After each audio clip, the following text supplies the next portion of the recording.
ఇతని పేరు వైవి సుబ్బారెడ్డి. జగన్మోహన్ రెడ్డి ముఖ్యమంత్రిగా ఉన్నప్పుడు టీటీడీ చైర్మన్ గా పనిచేశారు. ఇతనే స్వయంగా స్వామివారి లడ్డూ ప్రసాదంలో వాడే నెయ్యి కల్తీ జరిగిందని చెబుతున్నారు. పామాయిల్, కొన్ని రకాల కెమికల్స్ కలిశాయని సిట్టు రిపోర్ట్ ఇచ్చింది కదా అంటున్నారు. Yes, I agree that they have submitted in their report that ghee is adulterated. And they have also mentioned adulterated ghee supplied because of so many people's involvement and some officers' involvement, some third persons involvement in the, all those people were named and charge sheeted also. Ghee is adulterated with some palm oil, some canola oil, some other items, whatever it is that is found in the CBI SIT report that has been mentioned there.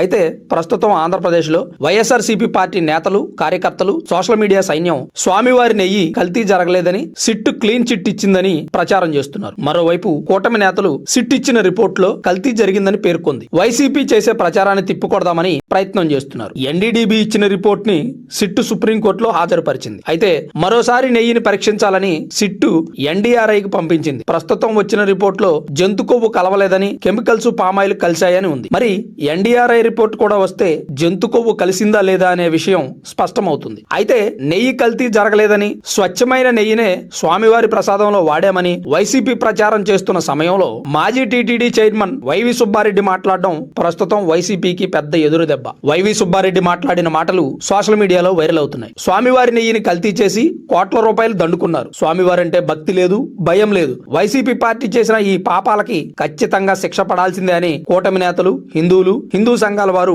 ఆగ్రహం వ్యక్తం చేస్తున్నారు.